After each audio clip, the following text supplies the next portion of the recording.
अस्सलाम वालेकुम। सदाकतनामा में खुशामदीद। आज हम बात करेंगे हालिया सैलाब की वजह से जो तबाहकारियाँ हुई और उसके इजाले के लिए क्या हो रहा है। वज़ीर-ए-आज़म शहबाज शरीफ की अगर बात की जाए तो वज़ीर-ए-आज़म शहबाज शरीफ आजकल बैनुल-अक़वामी दौरे पर हैं और वो ख़ास से मुतहरक भी दिखाई देते हैं।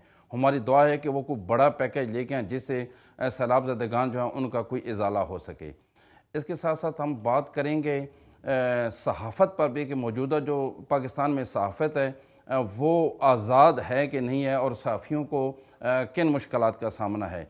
हमने आज एक इंतहाई मुतहर्रक सहाफ़ी, इंतहाई अहम शख्सियत और एक मुनफरिद पाकिस्तान के पहले और वाहिद सिख एंकर जो कि मेरे भाई हैं उनको बुला रखा है। वो उनसे हम बहुत सारी बात करेंगे, जैसे कि वो भी सरदार हैं, मैं भी सरदार हूँ, तो दोनों सरदारों का प्रोग्राम यकीनन आपको पसंद आएगा, अच्छा लगेगा।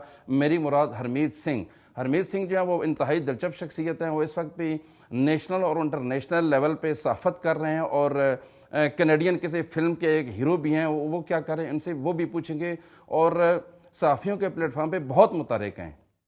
सरदार जी वेलकम। वालेकुम सलाम, सत श्री अकाल और वेलकम। मुझे भी बड़ी खुशी हुई कि सरदार साहब मेरे साथ बैठे। सरदार जी और सरदार साहब तो फिर प्रोग्राम तो छा जाएगा बाजी।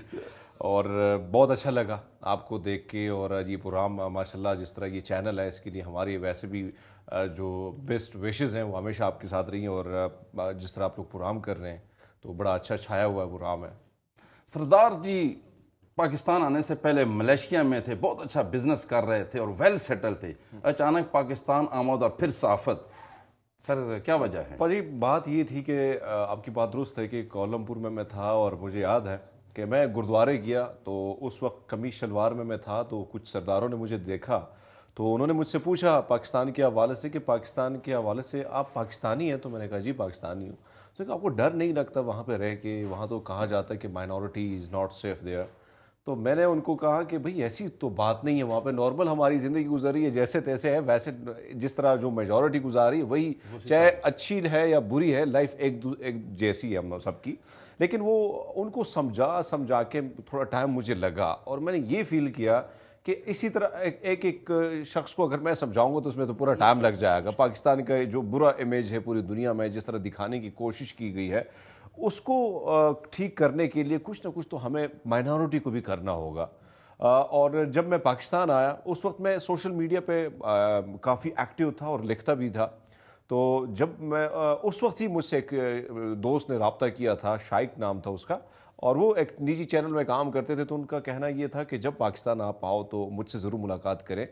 तो यहाँ पे जब मैं आया तो क्योंकि मैंने वहाँ पास जो सेटअप था वो अपने भाई के हवाले किया, और जब मैं पाकिस्तान आया तो यहाँ पे ये हुआ कि मैंने एज असिस्टेंट जी आपने जॉब कर ली सरकारी किसी इदारे में, एएसएफ में एज एएसआई आपने जॉब की है। वो भी ऐसे था कि देखा मैंने, मुझे वैसे पुलिस और फोर्स से वैसे मुझे शौक था।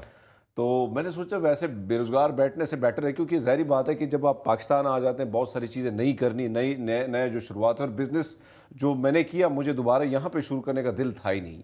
तो जब ये जॉब आई तो मैंने अप्लाई की और वहाँ पे मुझे आफ्टर 2 मंथ्स। सरदार जी बिजनेस क्या था वहाँ पे? क्या बिजनेस था आपका? वहाँ पे हम नॉर्मली हम मंगवाते थे जो सूट्स है बॉम्बे से, कपड़े का कारोबार था, और साथ साथ जीन्स का कारोबार था हमारा, थाईलैंड और वहाँ से ये बिज़नेस था। तो जब यहाँ पे मैं आया और ये सारा कुछ हुआ कि मुझे कॉल आई कि असिस्टेंट सब इंस्पेक्टर के लिए आप भर्ती हो चुके हैं। सरदार जी ये बताएं कि आपके पास भारतीय नेशनलिटी है या पाकिस्तान की है? अच्छा, बड़ा दिलचस्प ये वैसे भी अभी मैं आ रहा था, आपकी जो गाड़ी है उसका जो ड्राइवर है वो मुझसे पूछने लगा सर आप हिंदुस्तान से आए? तो ये उमूमन यही होता है कि लोग सरदार बड़े कम नज़र आते हैं, वैसे तो 1 लाख हैं हम तकरीबन यहाँ पे, लेकिन लोग ये जब देखते हैं तो वो कहते हैं कि शायद ही हिंदुस्तान से आए हो। और ये कल की बात है कि मैं एक इवेंट पे गया, खान साहब आ रहे थे तो एक वकील साहब बड़े दूर से आए और मुझे कहा पाजी कित्थों आए हो? मैं कहा जी हरियाणा तो आया। तो ये चीज़ें बड़ी होती रहती हैं और बड़े मज़े की लोगों के साथ वो जो चिट चैट है होती है। आप वैसे भी फ्राक दे लें। तो मैं बात वहाँ पे कर रहा था कि पाजी फिर वो वहाँ पे ऑर्डर आया, यहाँ पे ऑडिशन हो गया एक निजी चैनल में, और उसके बाद मैंने वो तस्वीरें, बड़ी खुशी हुई कि मैं स्टूडियो गया हूँ और स्टूडियो में तस्वीरें एंकर के साथ खींची। पाकिस्तान जो है मिनॉरिटी के लिए तो बहुत फ्रूटफुल है। देखे ना आपके एक भाई हैं जो हमारे मेंबर असम्बली भी हैं और इसी तरह अगर जैसे आप भी हैं, तो आपने क्या फील किया यहाँ पे? तो मिनॉरिटी को बहुत ज़्यादा सहूलतें हैं। और मैं ये नहीं कहता हूँ कि बहुत ज़्यादा सहूलतें या बहुत सारी देखिए, माइनॉरिटी जहाँ पे आप रहते हैं ना, तो आप हमेशा एक दबी कौम होती हैं, आप एक दबे हुए कौम की तरह ही लेकिन अपना आप काम तो नहीं करते दबे हैं। हुए। मैं तो नहीं हूँ, लेकिन बहुत सारे ऐसे लोग चाहे वो हिंदुस्तान में मुस्लिम रहते हैं, तो कहीं ना कहीं मेजॉरिटी का प्रेशर होता है। तो ये चीज़ तो है पाजी, लेकिन साथ साथ अगर जिस तरह एक पोर्ट्रे की जा रही है तस्वीर हमारे माइनॉरिटी के हवाले से, फिर पाकिस्तान के हवाले से, मेरे ख्याल में वो कोई ठीक नहीं है। क्योंकि यहाँ पे एक जिस तरह लाइफ आप लोगों की गुजर रही है, उसी तरह हमारी गुजर रही है, बल्कि हम ज़्यादा एक्टिव नज़र आएंगे आपको मुख्तलिफ प्लेटफॉर्म पे। तो ये जो चीज़ें हैं मेरे ख्याल में वो जिस तरह दिखाने की कोशिश की गई है उसी तरह नहीं है। हाँ, अपने अपने इदारों में माइनॉरिटी के लोग भी काम करें, मेजॉरिटी की भी काम कर रहे हैं, और हमें खुशी है कि हम जब आगे मुख्तलिफ प्लेटफॉर्म पे हम काम करते हैं और इस वतन, इस रियासत के लिए काम करते हैं, तो भाई हमें भी खुशी होती है कि हम अपना जो फ़र्ज़ है, जो हम पे इस धरती माता का फ़र्ज़ है, वो हम पूरा कर रहे हैं। सरदार जी, इसी पे अगर मैं बात करूँ तो भारत में जो सिखों के साथ हुआ आपके सामने, उसकी निस्बत पाकिस्तान में फिर हालात आपके सामने हैं। तो देखिए जी, भारत का जो नज़रिया है, अब जो मोदी का जो नज़रिया है, फिर आरएसएस, क्योंकि मोदी साहब की अगर मैं बात करूं, उसकी पैदाइश एक आरएसएस की एकेडमी में हुई और आरएसएस की एकेडमी में वो पले बढ़े हुए हैं। आरएसएस का काम क्या है? इंतशार फैलाना, हिंदुत्व का प्रचार करना, मुसलमान और सिख और क्रिश्चियन को किसी न किसी तरीके से दबाना, या उसको इतना दबाना कि या ये वो मुल्क छोड़ के चला जाए या वो हिंदू हो जाए। ये वहाँ का अब जो नई हुकूमत है मोदी सरकार की, और जब से हम देख रहे हैं तो ये वही प्लेटफॉर्म है, वही लोग हैं और वही लोग ये काम कर रहे हैं। तो आपकी बात दुरुस्त है कि जिस तरह किसानों की तहरीक थी, उसमें जितना जुल्म किया गया, जितने लोगों को बेदर्दी से वहाँ पे शहीद किया गया, ये चीज़ें हम देख रहे हैं सारी चीज़ें। लेकिन उसका आपने देखा कि उन किसानों ने उस मोदी जिसका एक सरिया है गर्दन में, उसको भी गर्दन उनकी झुकाई और कहीं ना कहीं उसको मजबूर किया, और वो जो बिल थे उसको वो वापस लेने पड़े, क्योंकि पंगा उसने जिस कौम से लिया था वो बड़ा मुश्किल था। तो फिर सरदार होते हैं, तो पाजी फिर वो थोड़ा मुश्किलात उनके लिए थी। बट बहरहाल इस वक्त हम हिंदुस्तान में देखते हैं तो as compare to India, Pakistan में बहुत बेहतर हालात हैं। बहुत सारी चीज़ें बड़ी पॉजिटिव हैं। आप जैसे मोहब्बत करने वाले, प्यार करने वाले दोस्त हमेशा हमें मिलते रहते हैं, और ये पाकिस्तानियत जो है ना पाजी, मैं हर जगह ये बात करता रहता हूँ कि ये पाकिस्तानियत आपको जहाँ पे भी जाए ये कहीं नहीं मिलेगी, सिर्फ पाकिस्तान में मिली, और ये मोहब्बत भी सिर्फ पाकिस्तान में। हम आपसे बहुत ज़्यादा मोहब्बत करते हैं और आप मेरे भाई हैं। हरमीत सिंह हमारा भाई है और हम उसी हवाले से फिर आपको चाहते भी हैं। एक छोटी सी ब्रेक लेते हैं, ब्रेक के बाद ये एक ब्रेक लेते हैं।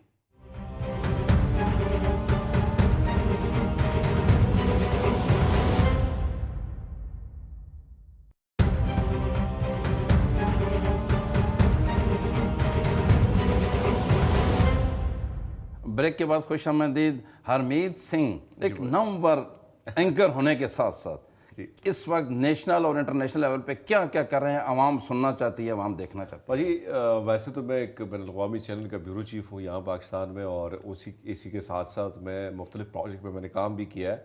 खासकर जो तुर्की TRT का नाम आपने सुना होगा, उनका बैनुल-अक़वामी चैनल है, तो उसके लिए एक शॉर्ट फिल्म में मैंने काम किया है और लीड रोल मैंने किया था। अभी एक फिल्म मेरी आ रही है किसान के नाम से, और किसान के नाम से उस फिल्म में हम लोग जो है वो एज ए हीरो में काम कर रहा हूँ, लीड रोल वो मैं प्ले कर रहा हूँ। कौन सा मुल्क बना रहा है? वो कनाडा की फिल्म है और पंजाबी फिल्म है। तो उसमें मेरे लिए बड़ी खुशी की बात ये थी कि एक तो मेरे लिए प्रॉब्लम ये थी कि पंजाबी मुझे उसी तरह नहीं आती, डीप पंजाबी जिसे कहते हैं, जो पंजाब में बोली जाती है जो। लेकिन स्क्रिप्टेड जो चीज़ें होती है वो फिर वो प्रैक्टिस करके बंदा सीख ही लेता है, तो वो मेरे लिए बड़ा मुश्किल था। लेकिन एक सहाफ़ी के लिए और फिर फिल्म लाइन में जाना बड़ा मुश्किल होता है, क्योंकि एक्टिंग एक डिफरेंट चीज़ है, बड़ी मुश्किल चीज़ है। और आप हम स्टूडियो में बैठे होते हैं या कैमरे पे रिपोर्टिंग करते हैं तो हमें कोई मसला नहीं होता है, लेकिन जब आप उसी एक्सप्रेशन और सारा कुछ, तो बड़ा डिफरेंट होता है। तो मेरे लिए बड़ा टफ है, लेकिन मैं हर चीज़ को एक चैलेंज के तौर पर कबूल करता हूँ और उसी को फिर उसी तरह निभाने की भरपूर कोशिश करता हूँ। तो मेरे ख्याल में अभी तक तो पॉजिटिव रिस्पॉन्स आ रहा है उसका, जो बनाने वाले लोग हैं। और इससे कबल मैंने कई कमर्शियल में, लेकिन लीड रोल में एक बड़े ब्रांड का कमर्शियल किया था जो काफ़ी हिट चला गया था और बहुत लोगों ने पसंद किया। तो उसी के साथ साथ लगे हैं वो काम भी कर रहे हैं हम। भाजी मैंने देखा उसमें आप बहुत खूबसूरत लग रहे थे। अभी नहीं लग रहा हूँ आज तो और ज़्यादा लग रहे हैं ना, आज तो मेरे साथ हैं। बहुत शुक्रिया। उसमें भी लोग आपकी बहुत अच्छी थी। बहुत शुक्रिया जी। बस वो मैं वही कहूँगा कि आपकी मोहब्बत है और जिस नज़र से आप हमें देखते हैं और जो देखने वाले हैं, तो ये उसी का नतीजा है पाजी। लेकिन कोशिश ये होती है कि अच्छा सा अच्छा काम जो है वो अच्छे तरीके से आप निभाते हैं तो अच्छा लगता है। और मुझे बड़ा शौक़ होता है कि नित नई चीज़ें, क्योंकि मैं जब आया तो मैंने कहा कि भाई अब मैंने अखबारों में लिखना है, तो मैंने आर्टिकल लिखना शुरू किए। उसके बाद मुझे शौक़ था कि रेडियो से स्टार्ट ले लूँ, तो रेडियो पाकिस्तान से शो किए मैंने, काफ़ी 2 साल तक वहाँ पे शो किए। उसके बाद मैं पाकिस्तान का पहला सिख एंकर हूँ, न्यूज़ कास्टर था मैं। तो मैंने न्यूज़ कास्टिंग छोड़ी और मैं हालांकि उस वक्त बैनुल-अक़वामी सतह पर मुझे शोहरत मिली और बड़े लोगों ने अप्रिशिएट किया, हिंदुस्तान के साथ साथ दीगर ममालिक ने भी अप्रिशिएट किया। लेकिन मुझे कुछ मज़ा नहीं आया, मुझे वो सहाफ़त का कीड़ा जो था कि भाई अब रिपोर्टिंग करनी है और ग्राउंड पे करनी है। तो मैं लाहौर से वापस इस्लामाबाद आया और मैंने काफ़ी अरसाब के साथ भी रिपोर्टिंग की और काफ़ी हम फील्ड में बड़े एक्टिव रहे। अब मैं एक मॉर्निंग शो कर रहा हूँ, उसको होस्ट कर रहा हूँ, तो लगे हैं बाजी, काम कर रहे हैं साथ साथ। इसमें कोई शक नहीं कि पाकिस्तान और पाकिस्तानी अवाम ने आपको बहुत मोहब्बत दी है। हरमीत सिंह का मुस्तकबिल क्या है, सहाफ़त या अदाकारी? अरे नहीं, अदाकारी तो बाई चांस एक चैलेंज के तौर पर कबूल की। सहाफ़ी हूँ और सहाफ़ी ही रहूँगा इंशाल्लाह। जो ख़िदमात हैं मुल्क के हवाले से, जो पॉजिटिव एक इमेज हम पोर्ट्रे कर सकते हैं मुल्क के हवाले से, वो हम कर रहे हैं और इंशाल्लाह इसी पे ही कंटिन्यू करेंगे। वो मैसेज तो अदाकारी की फील्ड में भी दे सकते हैं आप। देखिए जी, कुछ चीज़ें ऐसी होती हैं कि वो आप में रची होती हैं। अब मेरा जो फैमिली बैकग्राउंड है उसमें कोई एक्टर नहीं है। हाँ, मेरे बड़े भाई जो थे, क्योंकि सोशल मीडिया नहीं था, तो मैं पाकिस्तान का पहला न्यूज़ कास्टर हूँ।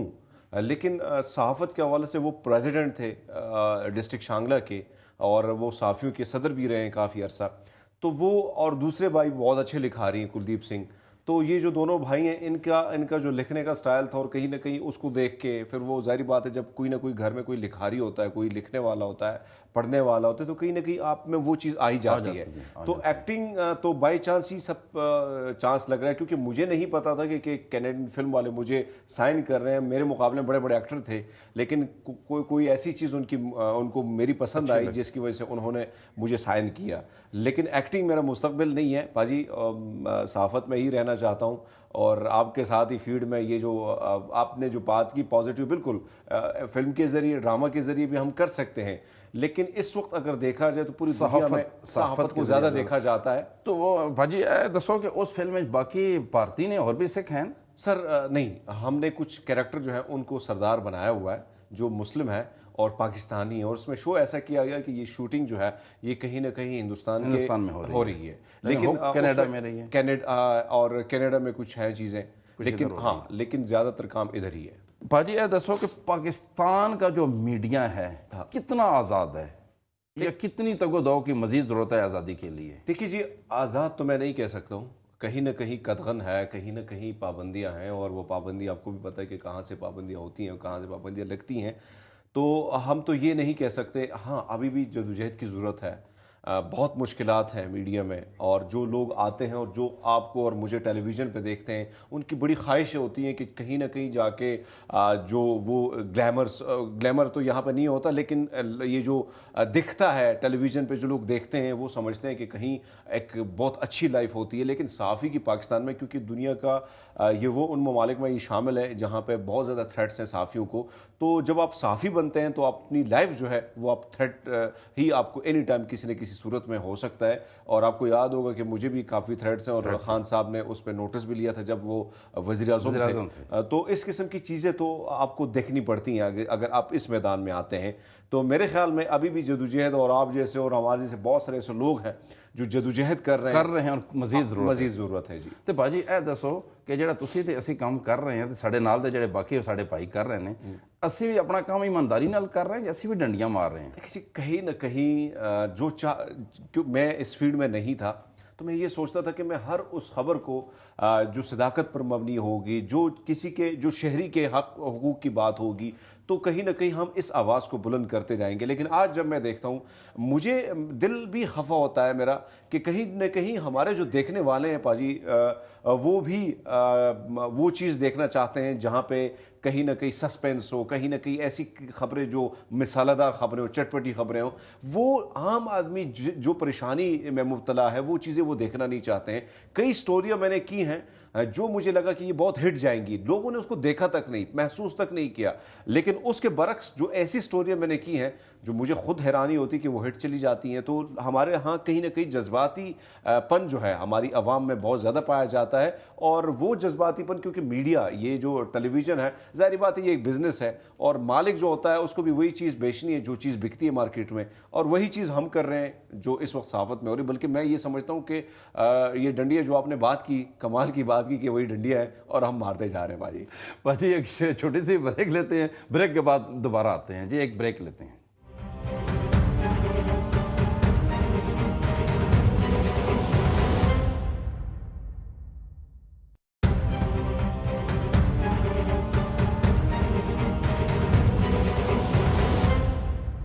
ब्रेक के बाद खुश आमदीद। सरदार जी ये बताइएगा कि आप माशाल्लाह बहुत सीनियर साफ़ी हैं, एंकर, और आपकी बहुत गहरी नज़र होती है। वज़ीर-ए-आज़म पाकिस्तान शहबाज शरीफ इस वक्त बैनुल-अक़वामी दौरे पर हैं, उस दौरे को आप किस निगाह से देख रहे हैं? देखिए जी, अगर देखा जाए तो इस वक्त एक बहरान है, माशी तौर पर भी इस मुल्क में बहरान है, सियासी तौर पर भी बहरान है। आपका सैलाब से एक तिहाई जो पाकिस्तान है वो डूबा हुआ है, 4 करोड़ लोग मुतासर हैं। तो इस वक्त ज़रूरत इस बात की है कि जो इस वक्त दौरे हो रहे हैं, कहीं ना कहीं मैं देख रहा हूँ कि चीज़ें कुछ पॉजिटिव तो जा रही हैं।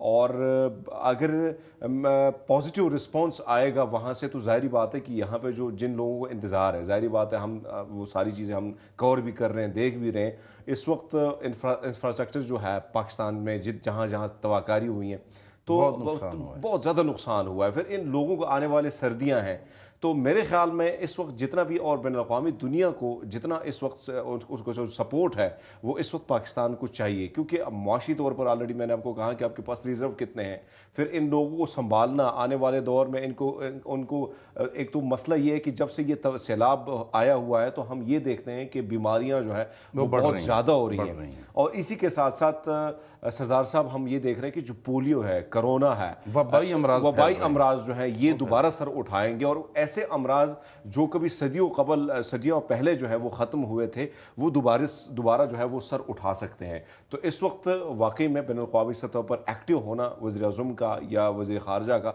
इन सब का होना बहुत ज़रूरी है। और जो मुलाकातें और जो चीज़ें हमारे सामने आ रही, जो खबरें सामने आ रही हैं, वो बड़ी पॉजिटिव हैं। और इंशाल्लाह ये जो बहरान है इससे, और दूसरी बात मैंने देखी है, जब भी इस किस्म के आफात आए हैं या इस किस्म का सैलाब आया हुआ है, तबाहकारियाँ हुई हैं, तो हमारी जो कौम है ये हमेशा मुत्तहिद दिखाई देती है और मुत्तहिद होकर उसी का मुकाबला करती है। तो इस वक्त यूनिटी की बहुत ज़रूरत है। और जिस तरह लोग हिम्मत करके लोगों की मदद कर रहे हैं, बढ़ चढ़ कर मदद कर रहे हैं, तो ये काबिल तहसीन है। सरदार साहब, आप समझते हैं कि सैलाब में पेश आने वाली तबाहकारियों के बाद हुकूमत, मीडिया, इदारे, ये सारे लोग जो है इनका जो अपना अपना किरदार है वो पॉजिटिव है और वो बेहतर काम कर रहे हैं? मैं ये तो नहीं कह सकता हूँ कि 100% ये मामला, क्योंकि इस वक्त अगर देखा जाए क्यों मीडिया में भी उसी तरह ये कवर नहीं हो रहा है। जिस तरह आपको याद है कि 2005 में लगभग 2005 में जब ज़लज़ला आया था, तब उसकी कवरेज बहुत ज़्यादा थी। और कहीं ना कहीं कवरेज इतनी ज़्यादा थी और वो जो स्टोरियाँ या डॉक्यूमेंट्रियाँ बन रही थी बैनुल-अक़वामी सतह पर, उसका सपोर्ट हमें बाहर दुनिया से बहुत ज़्यादा मिला। इस वक्त हमने इस चीज़ को पर नेगलेक्ट किया हुआ है, सियासत पे ज़्यादा फोकस दिया है हमने। हमारे जितने न्यूज़ चैनल हैं उसमें सैलाब की तबाहकारियों पे कम बात की जाती है। बहुत बड़े बड़े एंकर ऐसे रेटिंग जिनकी आती है, उनके प्रोग्राम में कभी आप सैलाब का जिक्र भी 2-3 मिनट से ज़्यादा नहीं सुनेंगे। तो ये आपकी बात दुरुस्त है कि मीडिया उस तरफ ज़्यादा ध्यान नहीं दे रहा, जिसकी वजह से बैनुल-अक़वामी दुनिया या यहाँ के जो पॉलिटिशियन है वो भी उसी तरह उसकी तरफ नहीं जा रहे हैं। अब आप बहुत सारे ऐसे इलाके हैं जहाँ का MNA MPA भी वहाँ तक नहीं पहुँच सका। होना तो ये चाहिए था कि वो MPA या MNA की कोशिश होती कि वो वहाँ पे पहुँचते और उन लोगों की जो मसाइल में अटके हुए लोग हैं उनको कम से कम दाद रसाई तो कर सकते थे, वो भी नहीं हो रही। हाँ, ये चीज़ हम देखते हैं कि हमारे जो पाक फौज के जवान हैं वो हर किस्म के इस किस्म के जब मामलात आते हैं वो सबसे आगे होते हैं और बढ़ चढ़ कर हिस्सा लेते हैं। तो इस वक्त हमें हमारी जो फौज है वो बड़ी एक्टिव नज़र आती है। बाजी ए दसो, मियाँ नवाज शरीफ कदों वापस आ रहे जे? इंग्लैंड ही रहने, पाकिस्तान आने आ रहे थे, कदों आ रहे और आके उन्होंने की रोल होएगा? जी फिलहाल जी खबर ने साढ़े को जो अंदाजा मैंने हो रहा है, क्योंकि नवाज शरीफ साहब का फिलहाल वापसी का कोई इरादा नहीं, क्योंकि जो प्लेटफॉर्म उन्होंने चाहिए आने वास्ते फिलहाल उन्होंने जी अगे गल्लां बातचीत जी होंगी है ना, अगे जी लोगों नाल गलबात होंगी, वो अगे जाके फिलहाल उससे कोई कम नहीं हो रहा। ਤੇ ਨਵਾਜ਼ ਸ਼ਰੀਫ ਸਾਹਿਬ ਜਿਹੜੇ ਹਨ ਉਹ ਫਿਲਹਾਲ ਪਹਿਲਾਂ ਤਾਂ ਉਹਨਾਂ ਦਾ ਚਾਂਸ ਸੀ ਅਕਤੂਬਰ ਵਿੱਚ ਆਉਣ ਦਾ, ਇਰਾਦਾ ਵੀ ਪੱਕਾ ਹੋ ਗਿਆ ਸੀ ਕਿ ਉਨੀ ਜਿਹੜੇ ਹਨ ਉਹ ਅਕਤੂਬਰ ਵਿੱਚ ਹੁਣ ਨਹੀਂ ਨਜ਼ਰ ਆ ਰਿਹਾ, ਨਹੀਂ ਲੱਗ ਰਿਹਾ ਹੁਣ ਫਿਲਹਾਲ ਇਲੈਕਸ਼ਨ, ਕਿਉਂਕਿ ਕੋਸ਼ਿਸ਼ ਪੀਡੀਐਮ ਦੀ ਇਹ ਆ ਤੇ ਨਵਾਜ਼ ਸ਼ਰੀਫ ਸਾਹਿਬ ਦੀ ਵੀ ਕੋਸ਼ਿਸ਼ ਇਹ ਆ ਕਿ ਇਲੈਕਸ਼ਨ ਜਿਹੜੇ ਹਨ ਉਹ ਆਪਣੇ ਟਾਈਮ ਤੇ ਉਹਨਾਂ ਦੀ ਕੋਸ਼ਿਸ਼ ਕਿ ਉਹ ਉਸ ਟਾਈਮ ਤੇ ਹੀ ਕਰਾਉਣ, ਕਿਉਂਕਿ ਅਗਰ ਇਸ ਵੇਲੇ ਜਿਹੜੀ ਪਪੂਲੈਰਿਟੀ ਅਸੀਂ ਦੇ ਗ੍ਰਾਫ ਵੇਖ ਰਹੇ ਹਾਂ, ਇਮਰਾਨ ਖਾਨ ਸਾਹਿਬ ਦਾ ਜਿਹੜਾ ਗ੍ਰਾਫ ਹੈ ਉਹ ਕਾਫੀ ਉੱਪਰ ਜਾ ਰਿਹਾ ਹੈ। ਇਸ ਵੇਲੇ ਅਗਰ ਇਲੈਕਸ਼ਨ ਵਿੱਚ ਹੀ ਨਹੀਂ ਆਉਂਦੇ ਨੇ ਤਾਂ ਇਹਨਾਂ ਵਾਸਤੇ ਬਹੁਤ ਜ਼ਿਆਦਾ ਮੁਸ਼ਕਿਲਾਂ ਜਿਹੜੀਆਂ ਉਹ नवाज शरीफ साहब ने भी नज़र आ रही है तो शहबाज शरीफ साहब ने भी नज़र आ रही हैं। तो मैं ये समझता हूँ पाजी, थोड़ी बहुत पंजाबी तो हमने दे दी टच, लेकिन मैं ये समझता हूँ कि इस वक्त जो सूरत हाल है वो ये नहीं है। हालांकि जो ग्राउंड तैयार किया गया था नवाज शरीफ साहब के लिए वो अक्टूबर का था, और इस पर हम दोनों का भी जिक्र हुआ था, हम दोनों ने इस पर बात भी की थी कि अक्टूबर में तमाम तर मामला सेट हो जाएंगे।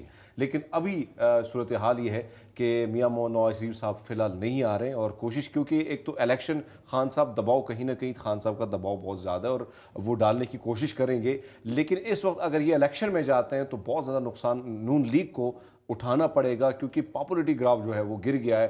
बिजली के बिल अगर आप देखें, उसके बाद पेट्रोल की प्राइस देखें, आटा 125 तक पहुंच चुका है। तो ये जो सारे मामलात हैं, महंगाई बहुत ज़्यादा महंगाई है। तो इसमें, और आपने ज़िमनी इलेक्शन में देखा कि जिस तरह खान साहब को जिस तरह सीट्स मिली, और उसके साथ हालांकि मुख्तदर हलकों के वो राब्ते भी नहीं थे, वो ताल्लुकात भी नहीं थे खान साहब के साथ, उसके बावजूद उसको इतने ज़्यादा सीट्स अगर मिले हैं तो कहीं ना कहीं ये खौफ भी है कि खान साहब 2/3 मेजॉरिटी से वापस ना आ जाएं। तो यही वजह है कि पीडीएम डट गई है कि हम इलेक्शन जो है अपने वक्त पर हम वो चीज़ें डिलीवर करें, आवाम को महंगाई से निकालें, हम वो चीज़ें कवर करें ताकि कम से कम हम अगर इलेक्शन के मैदान में जाएं तो वहाँ पे हमें मुश्किलात ना हो, और जो हमारा वोटर है जो हमसे नाराज़ है वो दोबारा आके हमें ज्वाइन करें। बाजी, मेरा आखिरी सवाल है, आप जनरल इलेक्शन कब देख रहे हैं?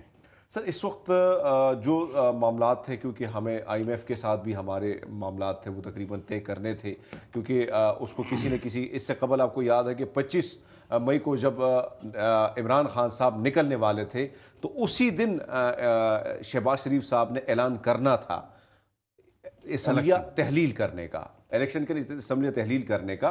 लेकिन जब बात खबर वहाँ तक पहुँची पीडीएम तक कि इमरान खान साहब कल इलेक्शन में या मुहिम में ये शो करने की कोशिश करेंगे कि मेरा इतना ज़्यादा दबाव था जिसकी वजह से यहाँ से इनको भागना पड़ा, तो इस वजह से पीडीएम डट गई और उन्होंने कहा नहीं, हम इलेक्शन जो है हम अपने वक्त पे करेंगे। अभी जो सूरत हाल है इसमें कोई शक नहीं कि एक तो सैलाब की तबाहकारियाँ हैं, मुआशी तौर पर हम मजबूत नहीं हैं, तो मुझे ये लगता है कि जो इलेक्शन है ये ज़्यादा से ज़्यादा जाएगा मार्च और फरवरी के महीने तक ही जाएगा ज़रूर।